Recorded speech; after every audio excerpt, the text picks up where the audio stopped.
Ladies and gentlemen, I want to introduce you to my very next guest, and I want you to put your hands together for the man, the myth, the guy who puts everybody together in the room, Mike Calhoun.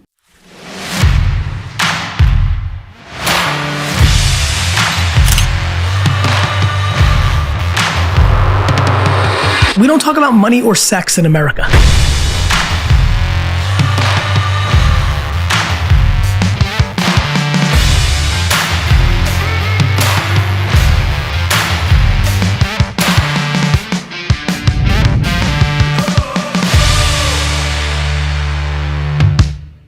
Look, this is going to be an awesome interview. I think we're going to blow through our time here.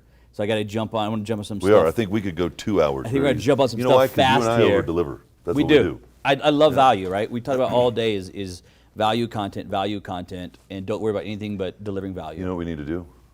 A warning right in front of this. Yeah. Listen to it on 2X, just so we can go longer. That's true. If you go Right? Then 2X, it really is an hour. Yeah, it's an hour. It's actually a 2 hour show, but only on a 1 hour time frame right there. Right? That's what the real ballers do, right?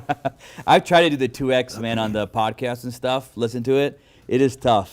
I get to about 1.75, Yeah. and then I'm like, okay, scrambled eggs in my brain. Because then you're not even, I can't capture what they're saying at that point.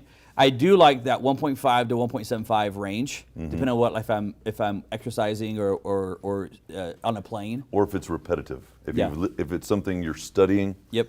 And it's repetitive, then Great yes. speed. I cannot do just the regular on podcasts anymore. Listening to them, I can't do it. My brain, I think, is keeps me too slow. Yeah. Not that they're slow. It's just I need that speed.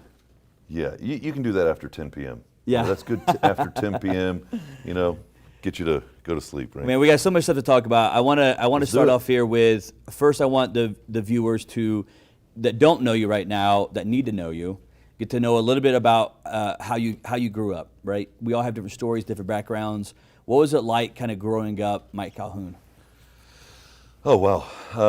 The story might seem kind of like, oh, wow, that was pretty rough. But I liked it. I mean, it was challenging. I went to 13 different schools growing up. For a kid, that's pretty... It's out there, think about it. You're the new kid every year. Every year's freshman year, basically. Yeah, exactly. So, you're losing friends, and then you're trying to reestablish friends, and I think that might even be one of the reasons that naturally or inherently I'm pretty good at what I do with Board of Advisors because of the ability to have to come in, gauge who's in the room, who's trouble, who's going to make you better, so it was a lot of change, right?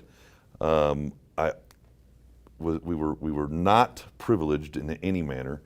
With that much change, I mean, it's just how do you create frequency, consistency, accountability, and revenue, right? There's just too much. Yeah. Nothing really gets rooted. So from a being privileged standpoint, I was the opposite of that. I mean, it was pretty tough.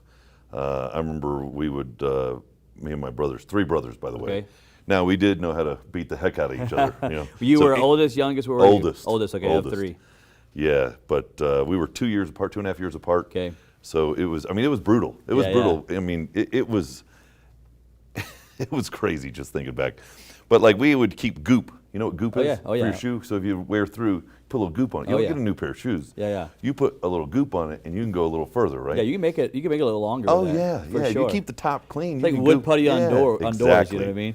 See, you know. I know, bro. You've used it. See, now just that comment right there lets me know you have used it. Because you got to thin it out a little bit. You can't get it on the edge so that they can't see it. So no one can see it, man.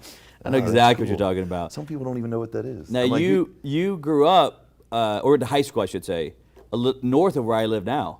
One of the high schools. I went in Atlanta for a year. I went Florida for a year, Atlanta for a year. Then in LJ is where I met one of my good friends, John Cristodoro. His parents passed away. I'm in 11th grade. Guess what? My parents moved again. Okay. And I'm like, I was actually dating I thought I was accomplished, right? Very attractive cheerleader.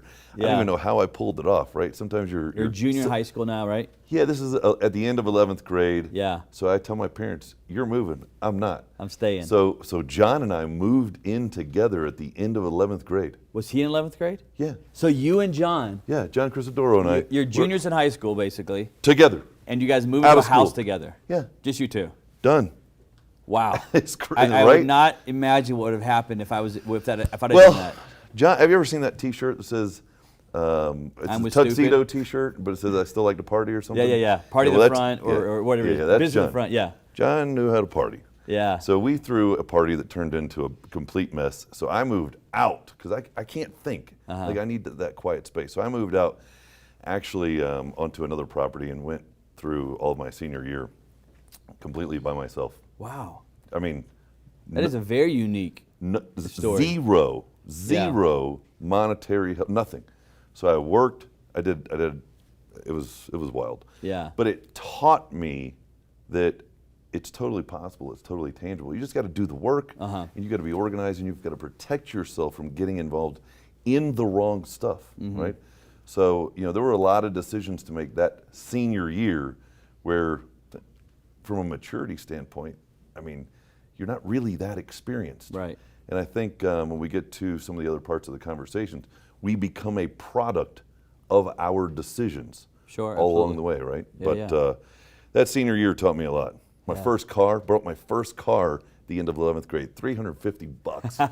It was a Hyundai. A Hyundai. It was, and there was only one model back then. It was 4 doors. Yeah. Whether you like it or not. Yeah. And it came in 3 levels, like a GL, GLS, I don't know. Yeah. But Hyundai Excel, $350. My buddy got in some trouble, needed $350 to get out of jail, and I happened to have it, and bang, Got a car. I had 4 wheels. He got bail and you got a car. It totally. It Yeah. worked out perfectly for me. That's crazy, man. I would love to sit down with you and talk more about what happened in those high school years right there, because it shaped probably so much of your life. Oh, well, I loved having the wheels, but it was a conflict. Like, I wanted the hot rod. Yeah. I wanted that thing that the girls were like, oh, wow. Yeah. You know, that was just that thing I wanted and needed as a man. But it created a humble approach for me through that time. And, all that other stuff comes. But if you learn those lessons early, just about hard work and just having a humble approach, I think it's very important, and it serves you long term. Yeah. Sometimes giving too much to your kids is really the worst thing you can do to them. I want to ask you this. You talked about growing up and your parents moving 13 times, basically, in your childhood there, when you went to 13 different schools there, growing up.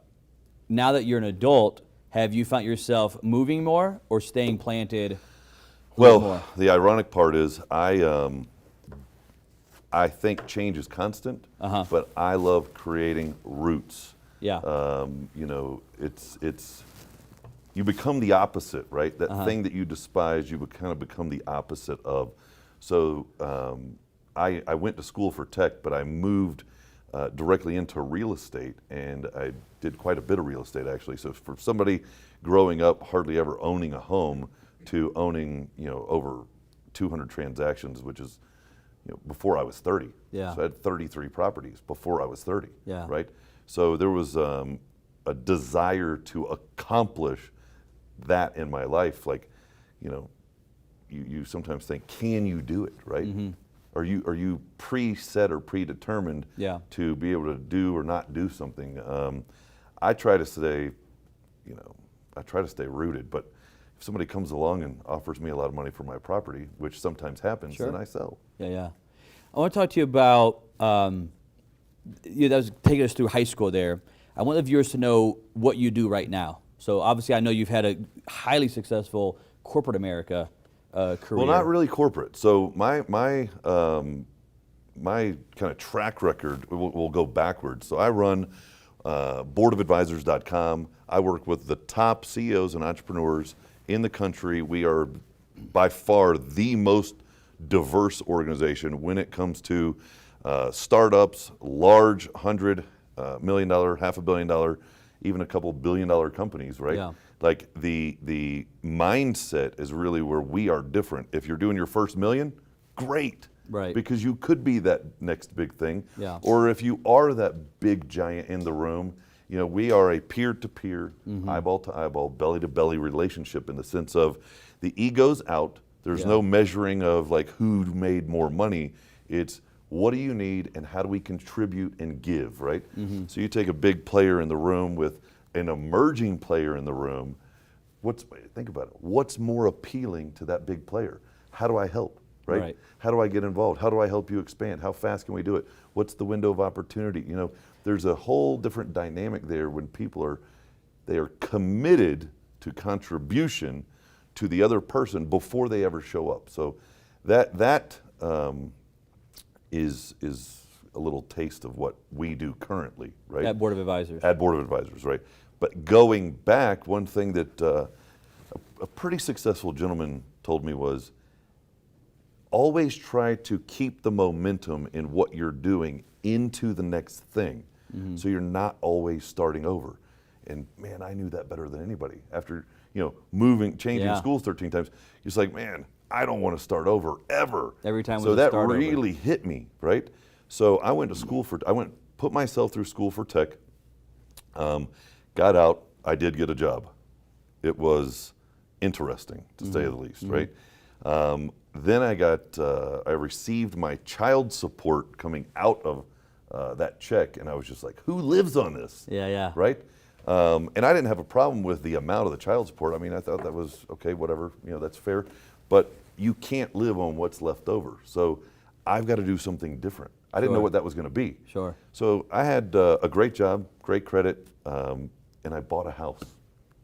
Some real estate investor sees this hardworking kid. We can get him to qualify. You know what I'm talking about. Yeah. We can get this one to qualify right here. He goes, let me show you a couple houses. So he shows me 3. I bought one of them. Yeah. What he didn't realize is I was child labor, like with my dad, growing up since I was 4. Right. I am so good with my hands. You give me anything, I'm going to make it better from the standpoint of, renovation, floors, Sure. doors, walls, whatever. So I made $92,000 on that house. Wow. And I said, I had no interest actually in going back to that job. Sure. I said, how do I take my organizational skills and my tech skills, and how do I look at doing this over and over and over? Uh-huh.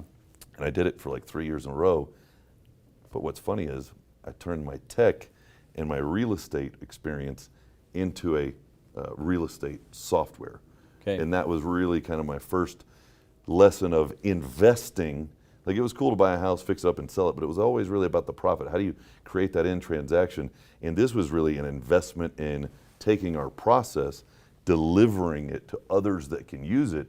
And that platform, I mean, you're looking at lots of money, time, energy, effort, expertise, right? Going into something with the hopes of adoption, right? Yeah, right. Because just because you build it doesn't mean they come. Yeah. So it was a different world, but I was passionately behind it. And this is the first point where a relationship paid off, where a mentor relationship referral made me, where most people fall apart. Somebody said, hey, listen, I think you should meet so-and-so. They're out in Silicon Valley. I'll get you the appointment. Ended up getting me face-to-face with SAP and Oracle. 2 of the beasts out there, right? So if you've ever raised capital, Yeah. you go in the back seat, you're trying to drive your company from the back seat while raising capital. I didn't have to go through the process. These guys, I mean, it was one demonstration, they loved it. Guy comes out of the corner, I don't even know this guy. Yeah. Comes out of the corner, he goes, congratulations, they're gonna do the deal. I'm like, all right, that's awesome. He goes, but they're gonna be slow. He said, they're more concerned with going to the strip club and partying after this meeting. He goes, they're going to be slow and I'm going to be fast. He goes, why don't we go to dinner? Monday morning, I got $250,000 wired into my account just to stop talking to people. Yeah. From that guy that wanted dinner. Yeah. From the guy that wanted to go to dinner. His name was John. John Johnson. John wires me the money. There's no paperwork. I just met this guy. Yeah. He just saw the demonstration. It blew my mind. How old were you? I was about 30 at that point, 29. 29 at that point, okay. This is a real estate software. That was specialized, or it was specifically designed to automate the short sale processing side of things. Gotcha.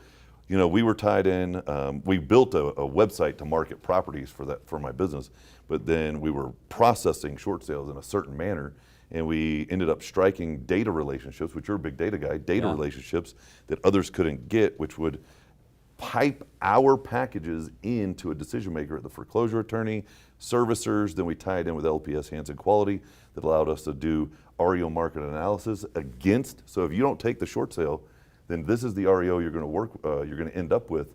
So our deal is better, right? It would create a business case and an auditable file so that they could say yes before anybody was doing it.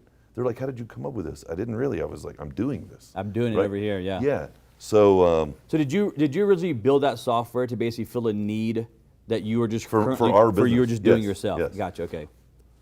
but that was a very tough business. I mean, if you've ever dealt with contractors, you hire 3, 1 shows up. You hire 3, 1 shows up. You hire 2, none show up, and guess what? You're doing that. So if you want to suffer through not hitting your deadlines, you're doing the work now. Right. Right. I'm young at that point. It's not like I've built businesses and I knew about hiring. Just like brute force, Herculean effort, get it done attitude. Yeah. And the grind with the contractors actually wore me out on that business, right? So I'm thinking, well, what if I get all these people on my platform? This is just my dream in my head, Yeah. Oh, well, they'll be paying me $100 or $200 or $300 a month, and it'll just roll in. Yeah. Right. So we all have that dream. Built the platform. John was a great partner. We scaled this thing up, and then guess what? Short sales go away? No, well, short sales will never go away. I learned the first rule in business. There's competitors. Yeah.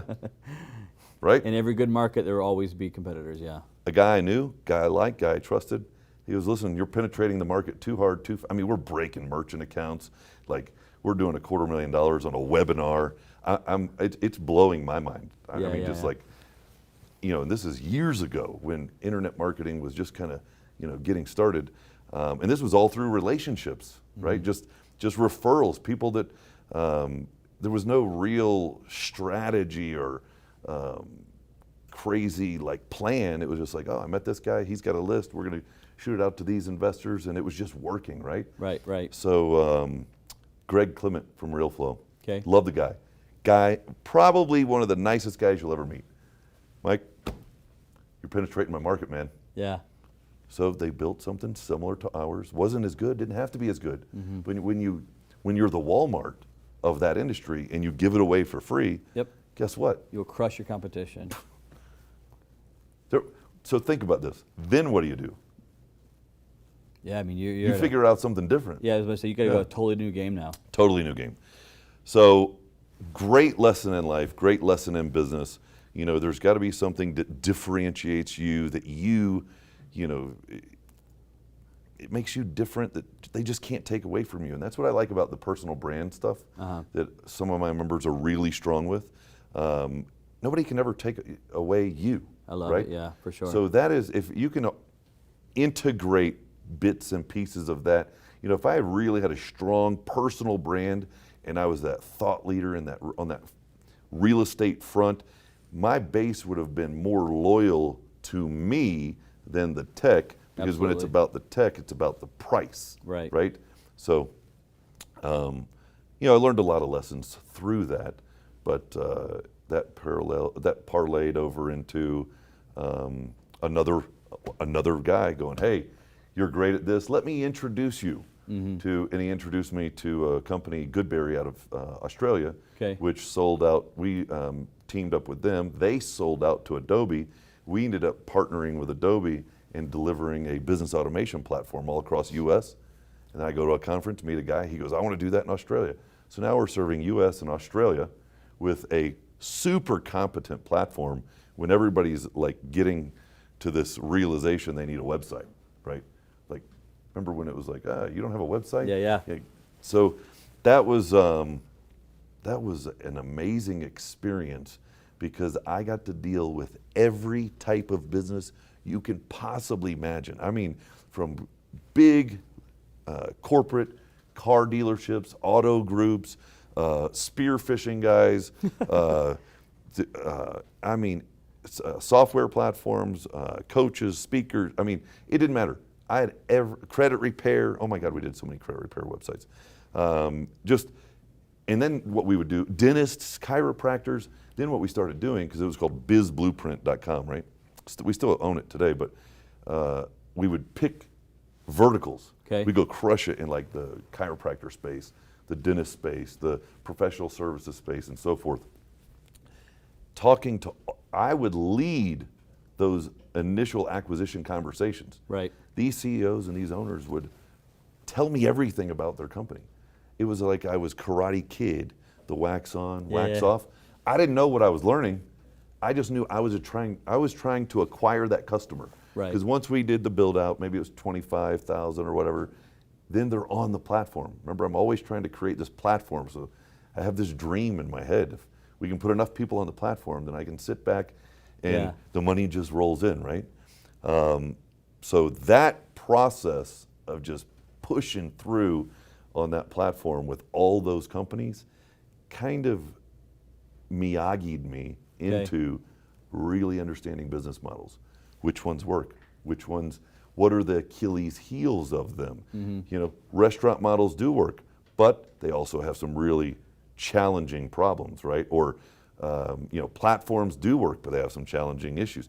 You know, there's certain things about every model that if you know how to treat it, how to double down on it, and how to really expand on the good and mitigate the weaknesses, then you can help these businesses grow.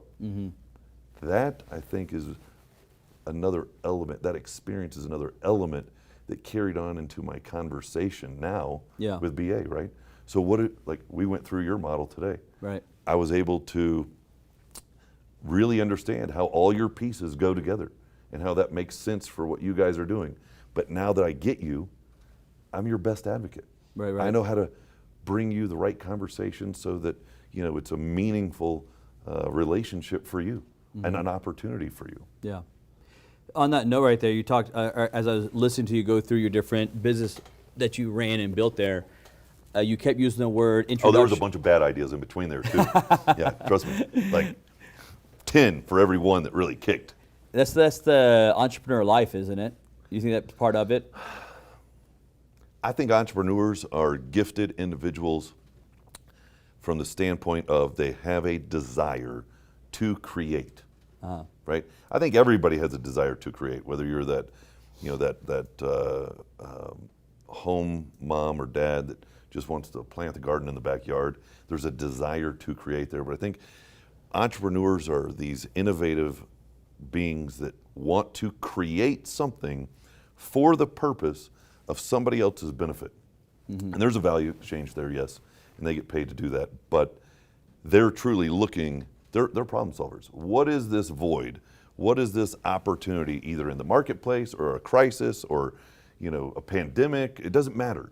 They are looking to solve problems and create solutions and opportunities. So if you don't get good at creating and trying and testing, I mean, think about it. Were you good at baseball in your first swing? No. You got to keep swinging. Yeah. Entrepreneurship has a lot of those same attributes I always talk about with sports. There's so many parallels between sports, winning, losing, practicing, sucking at something, being better at something. Entrepreneurship has a lot of those same qualities or parallels between those two categories right there, I think, right? I totally agree. The thing about sports is you can walk off the field and, you know, it didn't cost you, unless you're professional, it might not have cost you any money, right? Right. So you either won or lost. The thing about life and entrepreneurship is, for the most part, you're investing, and when you're winning, you know, it's coming back with a multiple on it or whatever, or it's not, and you know, you took a chink, or you took a dent, right? Right. But it is a sport. I think life in general is a sport. It's a game, right? Yeah. It's a game, but it's a sport, and a sport requires discipline, and it requires you to decide what you're going to do and what you're not going to do, and quite frankly, the what you're not going to do is even more important than what you are going to do. Right. Let me ask you this. I'm going to go back on this entrepreneur thread here with you. Obviously, you've been around a lot of successful, especially with board of advisors now, right? You're in these high level businesses, entrepreneurs that are inventing, creating, building, etc. there's obviously a lot of entrepreneurs that may be watching right now. They're at the beginning stages, or they're at the stage of, man, I want to go do this, but they still have a ton of that fear of the risk of failing, of, like you said, when there's a chance that when they walk off that field and onto the sideline, and they lost, it actually may cost them thousands, $10,000s of dollars there. What would you tell the for the beginner? Yeah, for the beginner there. What would you tell that beginner entrepreneur of how to try to overcome that kind of fear, that nervousness, anxiety that he has or she has about going out and pursuing that dream right there? Well, the very first thing you can do is surround yourself with people who have done it, not who are teaching it. Not who are teaching it, not who are coaching it, the individuals that have done it. Right. There is a much more intimate level of experience that they're going to be able to transfer to you faster with more precise impact on you succeeding than somebody who is teaching or coaching you. Now, coaches are good. I'm not saying they're not. Sure. Because that's an accountability play. But when you're able to sit across from the table or be on the phone with somebody that has done it and has maybe done it multiple times, and now you're trying to do it in a similar or more unique or personal way, that will take the fear, because you asked me about the fear. Fear, right. Right? That will take the fear out of it, because where's the fear coming from? Because you don't know. Yeah, lack of knowing. You're asking questions and you don't have the answers. If you have the answers, you know, right? The fear will go away when you begin to have that conversation with somebody that says, oh yes, do that, but don't do this. And that bump on the head is a good thing, and here's why. I have these people in my life. Matter of fact, it's interesting because I thought when I started Board of Advisors that I was doing it for everybody else. Because I have every business I ever started, I did the first one for free. I created a raving customer, whatever it was, right. I always gave it to them for free and just said, if I refer anybody to you for recommendation, right. just tell them the truth, right? Right. So I'm thinking in my head, I'm going to put together my best relationships through all the way back to high school. John Crisadoro. Yeah. He was one of the first ones I called. I said, I'm doing something special. The guy that I moved, why? Because I trust him. Yeah. It wasn't about him being successful. Matter of fact, he just lost his biggest client, and his first presentation at BA was, I just lost my biggest client. I don't know what I'm going to do. Right. Right? He got naked in front of the room. Yeah. And he says, I need help. Now he's running a multi-million-dollar company, and they're franchising and replicating all across the U.S. with another member. Right. But I trusted him, and I knew he had the right mindset, and he wasn't there beating his chest. He was there basically saying, I'm ready to work, but we've got a problem first, right? So I thought, and when I hear this conversation from him, I actually flew to Atlanta just to have this conversation with him. Like I flew here, right? Yeah. Just to have the conversation with you. And I'm thinking, I'm doing this for them, and I know it will benefit me. Have you ever heard that saying, you want to be the dumbest person in the room, or put yourself in a room of smarter people, or people that are more influential or more wealthy or whatever, right? Right. You want to be the least in the room because you have the most to gain, right? Yeah. Here's the funny part. I started looking around. Even the Johns of the world, which came in, and I might have been a little better postured than him. Yeah. He's now better postured. I've become the least experienced. Think about this. Many times, for the most part, I'm now the least experienced and the lowest revenue to everybody else. Right. Because I did it the right way, right? With the right people. And they're flourishing. Now, it doesn't mean that I'm not flourishing. What I'm realizing is it's funny. You help them, and then it's starting to rub back off on you. Sure. But if you don't come into it with a true servant giving mindset, it's never going to come back. Yeah. It's never going. If it's in a what's in it for me? How am I going to get a client? This, that. I mean, that's very, very low level thinking. Kings and queens collaborate. Soldiers compete. Right. Yeah. Right. So that's. I don't know. Am I going down a rabbit hole? No. So I think So I think you answered the question there. So I think you gave me a little. I think they put energy drink in there, not water. I mean, I'm ready to go all day. Yeah. So I think the question was, how do you help the entrepreneur that's faced that fear? And your answer, which was, get yourself around the right people that will help and support you. Immediately get them with somebody that can answer the questions, calm their fears, and bring them into focus. Because here's what's going to happen if you don't. They're going to dart in every direction, and they think they only have so much money, and they think they only have so much time. But the thing that they forget is they only have so much passion for the project. Yeah. Right? Right. So when they run out of passion for the project, it doesn't matter about money or time. The time is relevant to the window of opportunity and the relevance to the market. But if they run out of passion, they're Right. done. If Right. they bump their head too many times, they're done. Right. And that could be a catastrophe. What if they really brought something crazy to the marketplace, but they just never got the right resources or had the right conversation with somebody that could, help them? Right. I want to dig deep into this entrepreneur because I think you work with so many of them. But before I do that, I want to take a kind of a shift here, and we're gonna shift into rapid fire. Are we gonna arm wrestle? Dude, I have arm wrestled on this show before, so I will. There's a lot of stuff I'm going to do on this show here. So this session, though, is going to be called Rapid Fire. Oh, and, man. This is a fully auto at the gun store there that we got. So I've got a handful of questions here for you. I like guns too. Oh, yeah, of course you have to. I mean, Why wouldn't you? oh, actually, you're right. You have to. I forget. You have to, right? That wasn't really a choice, was it? Yeah, so I got a handful of questions here, and these rapid fire are just the first thing that pops in your brain when I say certain things, just rapid. And we'll come back to some of these, but let's go through rapid fire first. What does Mike Calhoun think about? I'm watching the screen. Yeah, or I'm gonna read them to you. You can look that way though, no problem. Cause capitalism or more socialism, socialistic policies in business?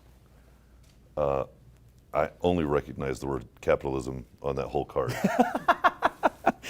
I freaking love that answer, by the way. I That don't is. even know whatever you said after that. Yeah, was Didn't even hear I it. want to come back to that one for sure with you, man.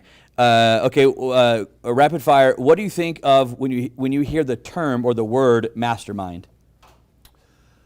I almost did not call BA a mastermind because of there seems to be a misinterpretation. What is a mastermind? Yeah. If you go back to Dale Carnegie, a mastermind is the people that you select, choose, and invest in to be around you to make you better. It's that simple. Now, we can go off onto, I'm sure, lots of it. But if you look at this, he selected them specifically for a purpose to make him better so that he had the answers that he needed in his decision-making daily, weekly, monthly, yearly, right? So if you look at, he was in a conversation, actually he was in a courtroom where they were trying to apply how incompetent he was in a certain manner. And that's kind of the context of the story there. But he put up with it. He went through all the questioning and all the BS, and he finally just said, enough is enough.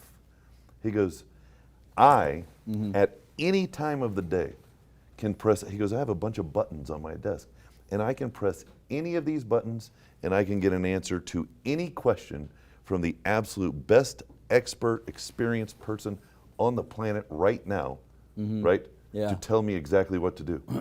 So that is a mastermind. That is the power of leveraging other individuals, right? Yeah. For that kind of collective end result. A mastermind is somebody that you choose, even though BA is a mastermind organization, within that, you're still selecting, right? Yeah, inside of it, sure. Inside of it, the ones you want to bring even closer. Right. Right? So that's your definition of mastermind, is selecting those that want to be part of your inner circle. That are going to make you better. So think about it. You're going to make a selection. Let's Right. call it your top 12, right? Right. These are the individuals that are going to make you better in all the aspects of life, right? The mastermind is the collective energy, expertise, mindset, innovation of all of that together. That collaboration creates an intelligence that you're able to benefit from. Yeah. I love that, man. Let me give you another one here, rapid fire. This is what we call a would you rather, okay? So you're going to choose one of these two here. Would you rather Yes. have Nancy Pelosi take over running Board of Advisors for you, or you stay in control of Board of Advisors, but Joe Biden scripts everything that you have to say and rewrites all your social media content for you? That might be the most worthless card you have on your desk. Because none of that makes sense. You wouldn't choose either one of them? Those are powerful. Yeah, that's very. You Does anybody have a lighter? you want a paper shredder? Yeah, that one deserves to be burned. A paper shredder on that one? Yeah. I'm sorry. That's just. It's not even going to get an No, answer. you don't have to answer, but that's what I love about there's these. nothing on that's not going to go anywhere in the right direction. Refuse both of them. Yep. You- I plead the fifth. Is that what it is? Yeah, plead the fifth on That's them. it. They would probably. I never said that before. They would probably either. be doing both of those hopefully pretty soon. Okay, here we go. True or false? True or false? Are statues being torn down no big deal? It is a big deal, I believe, but I also think it's a lack of thorough understanding of the purpose of what they're there and what they represent. And I think the real solution is they represent a thing, and is there a void in, are we also not representing something that needs to be represented, right? So, yes, they stand for something. Okay. And if there's something that needs more exposure, right, let's not tear that down, but let's build up what is potentially needing more eyeballs, more awareness, more exposure. So I'm all about creating, building up, and fortifying. Anytime, think about it, just the natural aspect of tearing something down, is that ever good? It's destructive, right? So we are who we are. Right. And we became a country in a certain manner. Think about it. The first time you built a car, built a house, or whatever, you can always do it better the next time because you learned. Right. And that's what we did. We learned. This is a representation of our learning process, trying to probably make the best decisions we can possibly make along the way. But if we now come to the realization of a void that needs exposure, build that up. Don't tear something down. Yeah, you're always a builder in your life, huh? Me? Yeah, you. Yeah. You always build always build relationships, always build businesses into it. Last one I got here for you. If you could bring back one past president to lead the nation today, who would you choose? Well, he hasn't died yet. He hasn't died yet? No. Okay. Trump died, we'd bring him back. No. So can we just wait to answer that until? You go with Trump. That's fine with me. Yeah. So are you one of the rare people that are out there that publicly, vocally support Trump? There's a lot of silent majority. I have to tell you, man, and I'm not political in the sense of getting down into the weeds and trying to go back and forth with all the crazy. I mean, a lot of this is crazy nitpicking. Yeah. Nitpicking. Yeah. I think a lot of the agendas are destructive, right? A lot of the conversations are not productive. And what I genuinely feel from Trump and his entire, some of the things he tweets, I probably wouldn't have tweeted myself, right? But I feel that it is a spirit of productivity, right?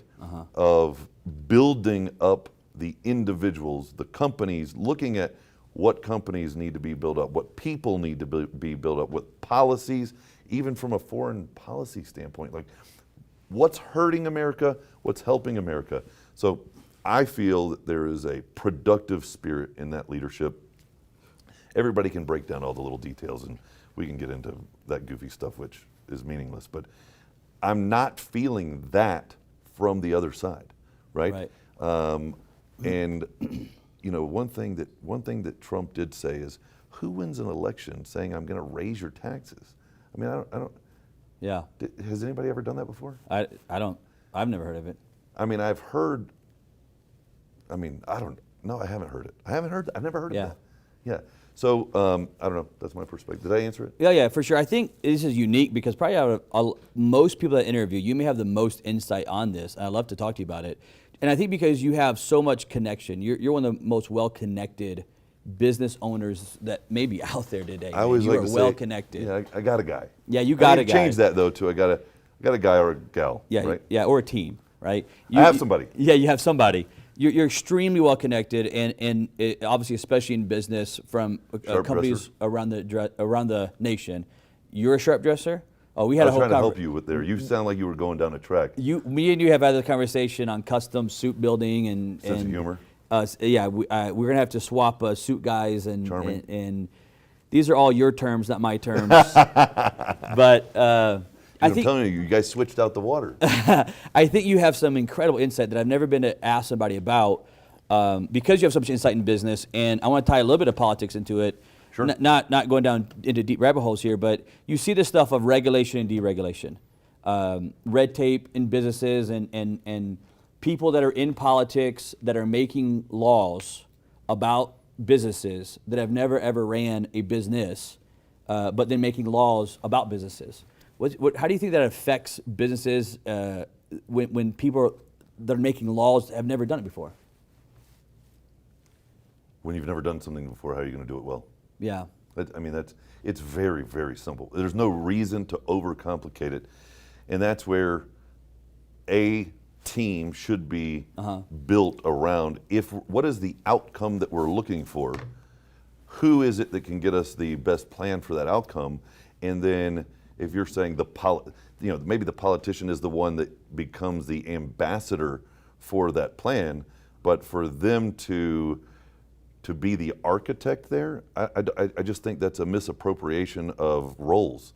So if we could really get down to what is the outcome that we're looking for, what is the best team to put together the strategy for that outcome based on experience, and then if the politician has to put their name on it, then I like that approach, right? But to miss that middle step and say we're going to have somebody that's never done something before be the leader and the architect, would you hire somebody that's never built a home before to build a home? No, it doesn't make any sense. It really doesn't make any sense. Yeah, to me it's like the idea of someone who's never ran a lemonade stand before. Well, that goes on both sides of the fence. Doesn't Yeah, matter this is whether not it's right red or- or blue. yeah, yeah. It's just, why hire somebody, or why have somebody that has no experience do something that's intended for the impact of millions, if not billions, of people. Right. That makes no sense. Yeah, it makes zero logical Zero. sense. The other thing that I disagree with, I want to get your insight on this one, is I completely disagree with unlimited years of political service. I think there should be some sort of years caps on this thing, where you don't have these career politicians that have been in office for 40 plus years or something. Oh, yeah, okay. Yeah, not presidentials, yeah. but all of them are like lifelong. I hate that concept of lifelong politicians. Well, then, that is, change is good, and it works to integrate new ideas. So think about this: if you're doing something for 30 years, just call it 20 years, the innovative spirit over time. Are you? Say you're 40, right? Yeah. If you were to run from here to your car now, or when you were 20, you would have been faster at 20. Yeah, totally different. Right? Totally different. Yeah. So there's an amount of energy, innovation, a creative spirit. There is a passion for that role that comes with the new player, whatever side they're on. I think there is an advantage to having the gray hair in the room in the sense of wisdom, but that's a role where it's advisement in to where the players quantify and qualify, and then we decide and move forward. So I think the change is extremely valuable. Maybe 4 years is too short, maybe 8 years is a good number, but not, or 10 or whatever, but, not lifelong. I don't think we're benefiting from what the new blood has to bring. Yeah. Go back to the board of advisors here with me, which is such an intriguing group of men and women from across the country that have built businesses. For the viewers listening, who would you say your membership is really for? If they're watching right now thinking, man, should I join? Is that something I should be involved in? Who is that really for? Who would you say that your main customer base is? Yeah, I love the question, because board of advisors is not necessarily for, a certain type of entrepreneur. Okay. It's for a certain type of person first. Okay. So think about this. These entrepreneurs, they've had so many different businesses. Right. And many times they'll come into our organization and they will start with a business, then they will create another one, sell that one, merge with somebody. It always becomes a different animal, a different product, a platform, a service, a feature, whatever, right? Yeah. So that's where it comes back to the person. right? Yeah. So if they're an entrepreneur who is a person that has the mindset of contribution and collaboration to where they want to sit and do what we do, right? Then that becomes the right demographic for BA, right? Let me ask you this: if they are an entrepreneur right now, maybe they had a business, they got out of it, maybe through COVID messed them up, whatever it is. If they don't have a business right now, could they still join? Would you allow someone to join that doesn't have a business right now? What I would say from that perspective is there's a certain level of experience, right, that creates a value proposition for the level of individual that's in BA. So you definitely don't want a absolute beginner who does not have a business starting or having a conversation potentially with a $100 million company, right? There's too much of a gap there. Yeah. What I would say is the virtual membership, Okay. where if they're trying to start something and they're able to glean from the leadership, the conversations, the experience, like what you asked me before. So you're trying to start a marketing business, right? Well, okay, let me put you on the phone with Patch Baker. He's going to tell you the good, the bad, the ugly, and potentially maybe even say, hey, why don't you do this? Why don't you work with me the first year, Right. or the first 2 years? Why don't we partner on something and then you can spin off and take over, buy me out? You know, there's always a smarter approach for that beginner. Yeah. But to graduate them to a table where they're not ready for that conversation, you know, that's something that we just have to make. It's not out of disrespect by any means. Oh, sure. It's out of making sure that we're sequentially doing the right thing in the right order. So that maybe for them, the virtual membership, which you Virtual, started- yeah, and they would get every single thing that the actual executive member gets, Right. just not in person, right? allow them to grow, develop, and then Yeah. hit the live ones with you. And the virtual's live as and well. at a but certain point, they will be. I mean, if they're working the relationships and the conversations and the introductions that we're making, they will be doing things with the other members, and then it will deserve for their appearance at the physical, you know, meetings where Right. we're engaging and, you know, pushing deals further and seeing where those synergies really apply. Some of that stuff you can do a lot of it virtually, but you know, it's tough to really replace face to face. Yeah, absolutely. I want to talk to you about one of your relationships that you're constantly building, which is kind of how you also got used and helped spark maybe your birth of Board of Advisors, which is the original Shark Tank, when the first yeah. season, Kevin Harrington. Yes. And you and him have become extremely close with your board of Advisors. What was that relationship? What happened there? Well, again, it was another individual doing an introduction that said, hey, take a moment of time to speak with Mike.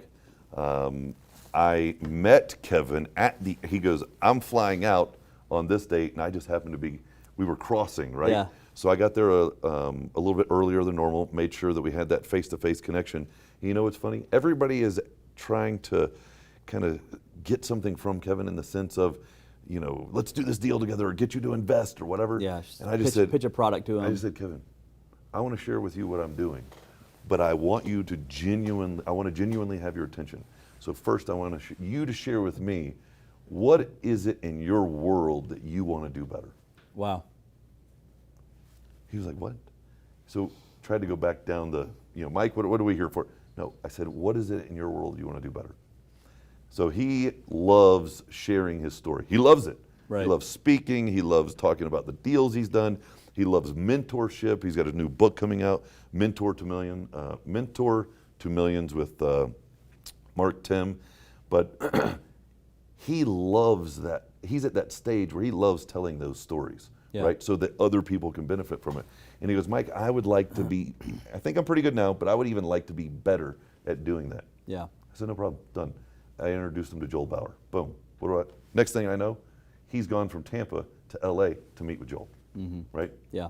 They have a great meeting. He's like, I can't believe it. I love this guy. Joel is phenomenal at what he does. Phenomenal. Maybe the best ever, right, at what he does. And then I had Kevin's ear, right? Yeah. Now he genuinely wants to say thank you. Sure. And he wants to know, what are you doing? How can I be involved, right? So I think he invested in that conversation, that next conversation, differently because I served him first. Yeah. And I think that's how we should approach everything with everybody, realistically. Yeah.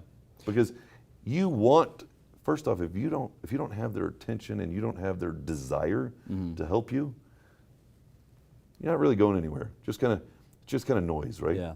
And then he invested with BA before, I think it was even before the first event, or maybe it was between the first and second event, but he invested with BA and he says, I'm doing this because of you, in the beginning. So I feel he invested in me, the guy behind it, as much as what the organization vision was. And if you can, from a investor standpoint or a VC standpoint, isn't that what they do? Yeah. They invest in that person behind it. The person always. Yeah. Which I think Elon, right? Yeah. Who buys Tesla stock? Because of Tesla. Well, we all love Tesla, but we like the way he gets it done. Elon, yeah. God bless him. But this goes deeper into your three kind of rules of board of advisors, which is give, give, give. Well, we do three things very well: give, give, give. And one of our major things, a cornerstone aspect of board of advisors, is a charity, AOL, Advocates of Love, out of the Dominican Republic, led by Mike Clark. Okay. That gentleman sold his business for $42 million, decided not to go back. There were, I think, 3 partners, but decided not to go back into the entrepreneurship world and decided to be a full-time agent for this AOL. And what it does is it brings kids in that literally are on the precipice of dying due to abuse, sexual abuse, starvation. I mean, it's unbelievable what these kids go through. I've gone down there, I've met with them, they love you. They just hug on your leg. They tell you they love you and they don't even know you, but they know that you're taking care of them from a distance, right? Sure. So if we aren't able to part with that thing that we think is revenue, which is most important, you're not going to be able to give in any other way. You got to start there. And that's something that we said very early on. We want to make sure that we have something that collectively we are giving to. Yeah, love that, man. I love the whole philosophy of give, give, give. You do it not only just giving in money, but you also do it in giving a value. Goes back to your Kevin Harrington. That was all giving first, all value first, before you ever, there's no ask there. It was give to that person first. Instead of trying to pitch or you're sell talking them. to a guy that's worth $500 million. Yeah. Right? He doesn't need anything. You have to talk to him on a level and work with him on a level and care about him on a level where when's the last time, maybe his wife was like the last one that said, baby, what is it you truly want out of life? Right. That's somebody that loves you conversation, right? And that's what I challenge my members to have with each other. What is it you need? What is it you want? How can we help you get there? If you're walking in the door after 5 years of that culture humming along, right? And you're the new guy on the block, you know how you feel? First, you feel weird. Why is everybody wants to help me? Right. But then it gets to feel pretty good. Yeah. Right? Yeah, I love it, man. I want to talk to you about some of Mike Calhoun's favorites. And you should have a couple favorites here. So we're going to move to a session called chocolate chip cookies. I'm just before it even asked. Before we even get into it. I freaking love chocolate chip. I don't even know what it is. That's your jam is me, chocolate me chip? and my daughter, man, we would just go nuts on that stuff. We'll have to get you over to Crumble. That's kind of why I threw it out there. I saw the box. You saw the boxes that we got, huh? Let me go through some Calhoun favorites here. Who is your right now favorite influencer, dead or alive? It doesn't matter. But I'm just saying, who do you kind of follow right now, study, if you will? Oh, that's a good one. I'm going to give you the honest answer. Yeah, of course. I probably should pay attention more to what other people are doing. But one thing I found is the best way to operate your business, whether it be personal, right, or business, is to mind your own business. Yeah. I think a lot of people are cool. I love their certain styles. I love the energy that they bring to what they're doing. I think a lot of it's very clever, but I pretty much ask 2 questions. What's best for my family? What's best for my member? If I'm focusing on those 2, it will end up being what's best for me. And it's actually an effort. It's an effort for me. I'm a very private person. It's an effort to do the social media thing, because I feel like getting on social media and having that, here's what I'm doing, and here's what I've done, and here's what I've got, and it's just against my grain. Yeah. So maybe that's why I don't get on there and really follow a whole lot or get super engaged, because I'm more about building my people up. On that note, second question, although you may not be super engaged on it, do you have a favorite social media platform, or if someone wanted to follow you, where are you probably most interactive at on those different platforms? So I have a wonderful team. Jeremy Knopf helps me with that.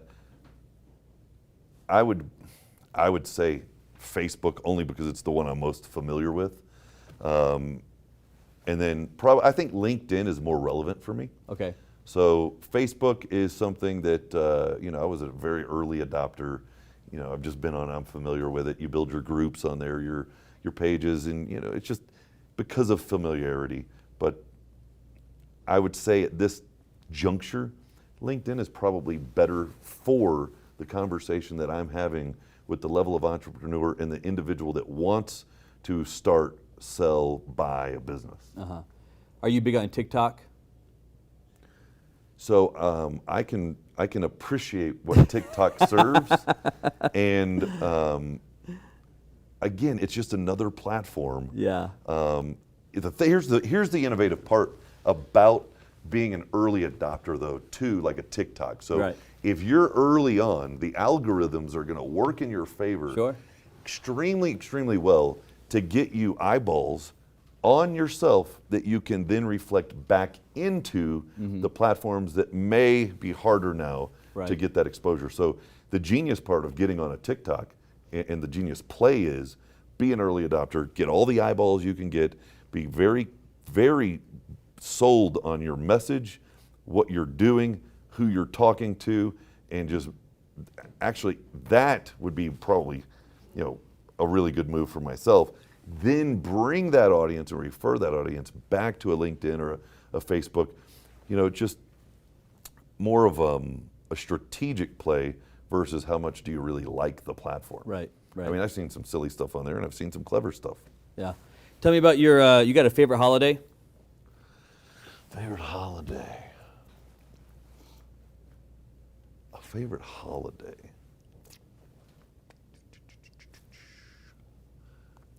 I don't know if I have a favorite holiday. I do have a favorite day of the week. Okay. So I think Saturday, think about this. You work your butt off all week. You're serving everybody. And I look forward to Friday night, stopping my world, enjoying my wife, my daughter, and my two little doggies that look like marshmallows. Yeah. And just winding down and focusing on the family for Saturday, right?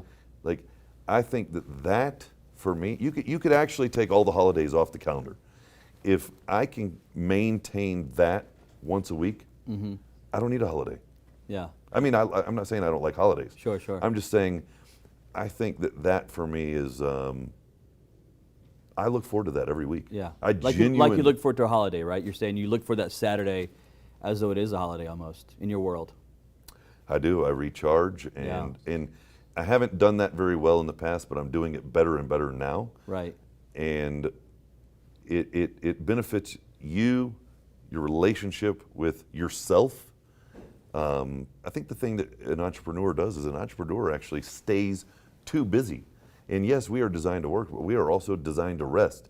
And you're talking to somebody right now that resting was not in my vocabulary. Right. What doesn't even exist. As I'm learning, that's a weakness. Yeah. Because it's an important, vital aspect to being your best. And not just for business, but for your family as well. Because if things aren't right at home, things aren't right in your business. Yeah. They won't, it will cross that threshold there, and it will affect the business. Yeah. So I think my favorite holiday is Saturday. Saturday. I love that answer, man. And it's also very unique. It's the only one I've got for a favorite holiday of Saturday. Last one I got here for you is, do you have a favorite Christmas movie? Favorite Christmas movie? Where do you get these questions? That's I'm trying to think of a Christmas movie. Come on, man. It's a Wonderful Life. Chevy Chase, Christmas Vacation. I did watch that one a lot. Home Alone 2. Home Alone was pretty good. Favorite Christmas movie? Christmas Story was pretty good too. I'll Shoot Your Eye Out. Here's the problem.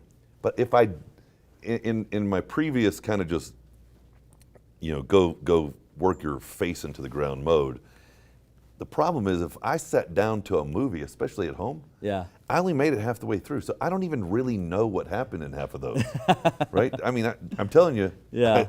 that's the truth. Yeah. So, and I would try to watch it again, but I'd make it maybe further, Yeah. and then I'm out. You're out again. Because I'm eating too many chocolate chip cookies. And the right? milk puts you to sleep. Exactly. Baby, can I have a chocolate chip cookie, a little bit of milk, boom. I do the look around, because if they're really into it, Yeah. and I fade out. Fade Yeah. out, slide back in it, Yeah, dude. yeah. I like that. I got this last little piece here. I want to get your inputs on some predictions here, and then I want to move into money is what it means to you. So I got a couple predictions here for you to make. Oh, great. You ready on these? Beautiful. I think we got 3 of them here for So you. everybody gets to write this down, because these are coming true. These are gonna pop up, so make sure you go good here. Will Trump get more electoral votes in 2020 than he did in 2016? Yes. You think he will?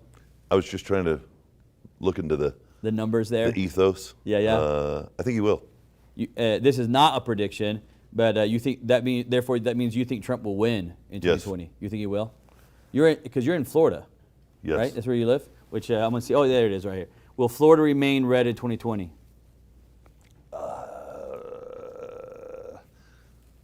That's a big swing state now. Yeah. You know what? I'm going to say yes. You're gonna say yes on that one. Yes. Have you seen those Trump parade boats they've done over in Florida? Yeah. That stuff is crazy. Jimmy, one of our members, Jimmy Ralph. Yeah.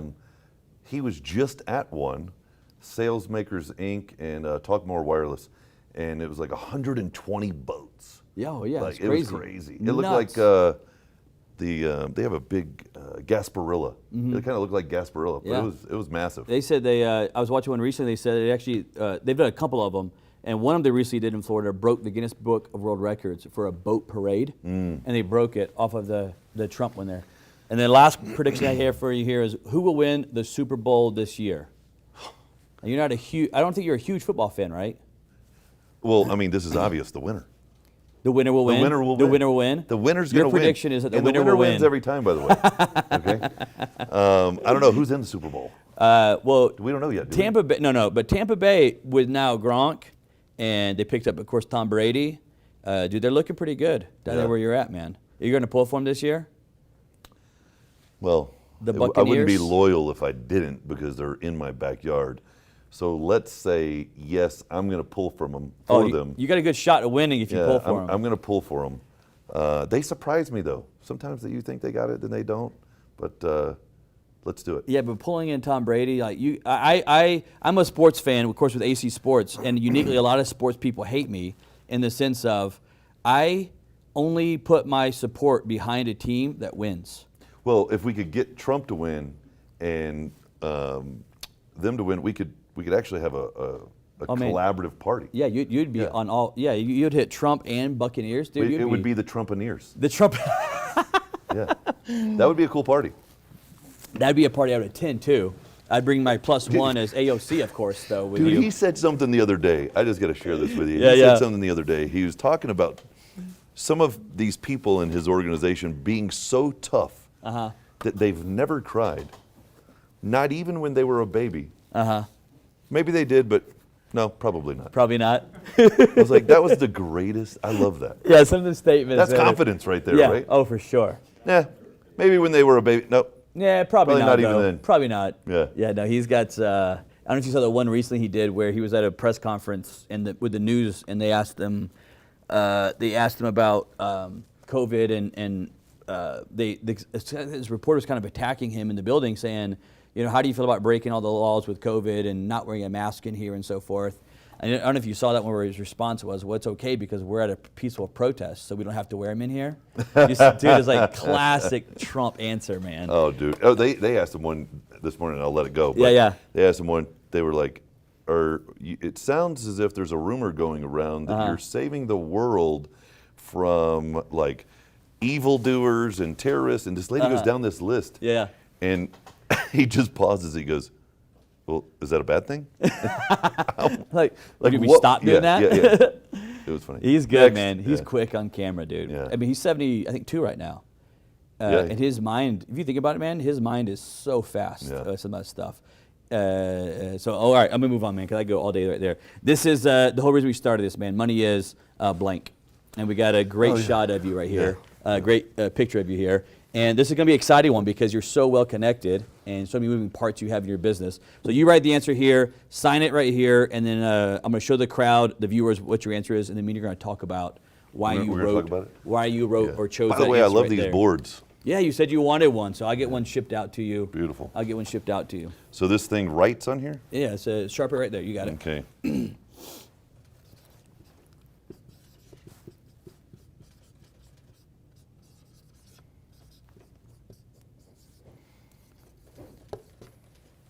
There we go. All right, let's see. All right, here we go. This is a good one, man. Money, and it fits you so well, Mike. Money is, and you put a relationship. Well, think Money is about it. relationship. Money really is a relationship. Think about it. You get your first job.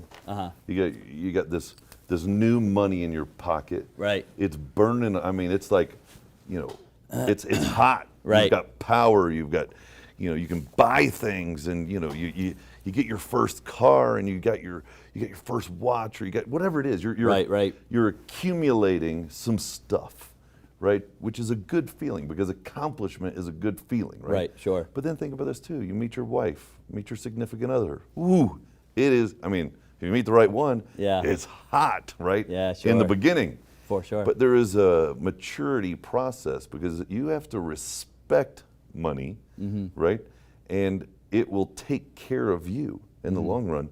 And I think what we do is we go through life thinking about money is this thing that I need to get that, or I need to support this, or I need, to make me feel secure. And it's this thing that we kind of many times approach with fear, right? Sure. Because it's this need, I got to get it.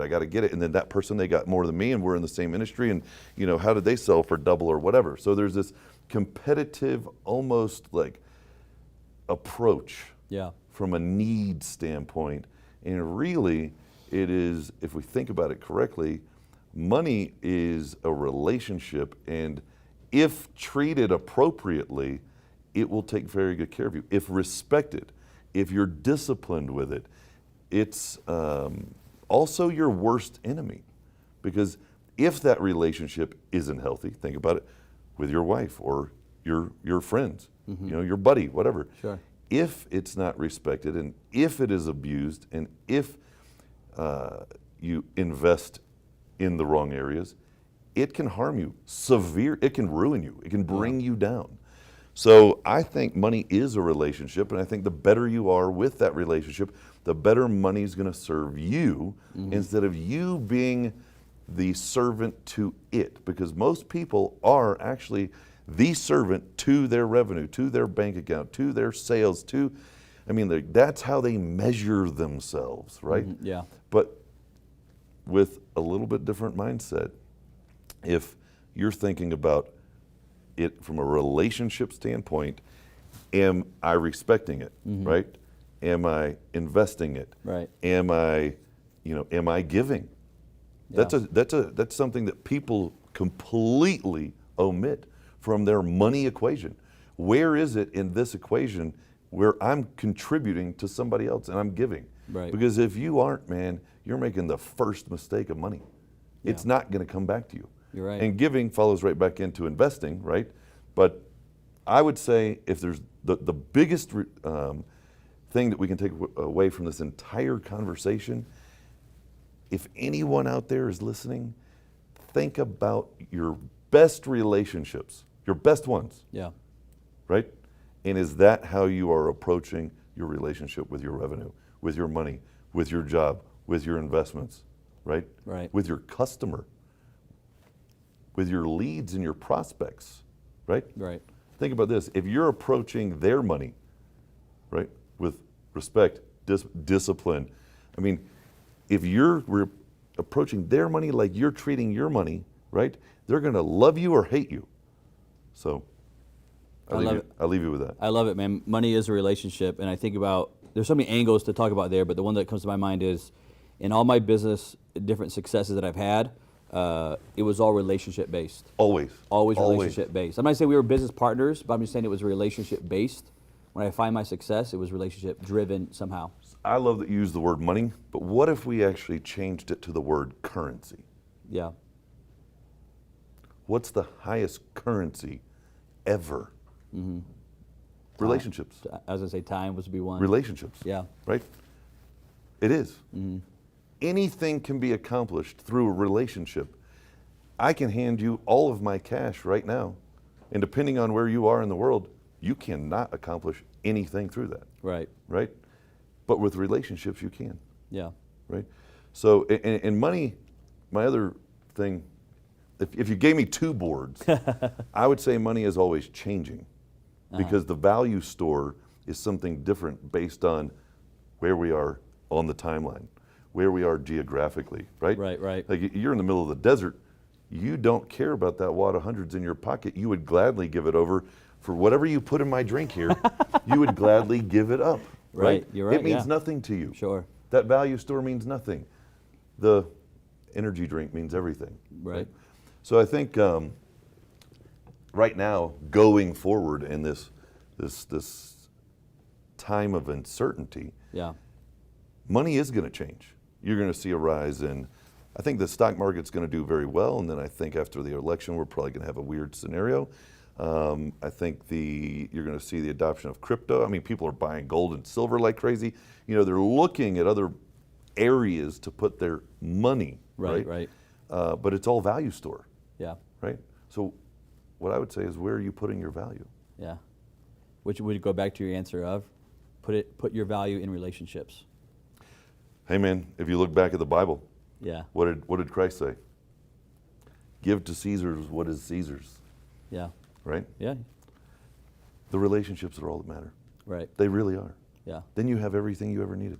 I love it, man. Think about this. If I call it now after this conversation, do you know where relationships live, by the way? Where's that? Inside conversations, Okay. right? So you and I just met when? I mean, physically. Yeah. 3 hours ago. Right. Yeah. And what did we have? Conversations. The whole time. For And, 3 hours. and now, do you feel like we know each other pretty Oh, well? yeah. I mean, we Yeah. jive, right? Yeah. Like I think we get along good. Mm-hmm. Well, Yeah. if I made a call to you and I needed something, Pick up the I phone. think you would help me. Yeah. Right? I'd find the connection, whatever you're looking for, and try to help you out. Right. That's what it's all about. Yeah. And I love it because it all ties back into what you are literally great at Board of Advisors. You kind of have built this whole thing on really one of your gifts, I think, that you were born with, and developed over time and perfected in this Board of Advisors, which I absolutely love. The website for Board of Advisors is at www.boardofadvisors.com. Absolutely. Boardofadvisors.com is the website. So boardofadvisors.com. Yeah. If you want to, like if that's something that you think is relevant to you, you can go to applyba.com. And what that'll do is that'll end up getting you with one of my VIP team members. They will help make sure that the data set is correct. And I'll jump on the phone with you and we'll go through what could this relationship look like, and is it the right timing? And can we really help you? That's the first thing. And then what is it that potentially you bring to the table? And it doesn't always have to be you bring this major asset. Like the Chris Dinner scenario. He brought an opportunity that allowed certain people to invest, and we went from zero to a $12 million a year business. I mean, like sometimes the best thing is the opportunity that they're bringing, not necessarily an asset. I love it, man. Love it. Guys, I hope you've enjoyed watching this show. This is a very, very unique show with, again, a man well connected, Mike Calhoun, President and CEO of Board of Advisors. Yes. .com. You guys make sure you check them out. Hope you guys enjoyed it. You guys, I will see you next week on the Money Is Show.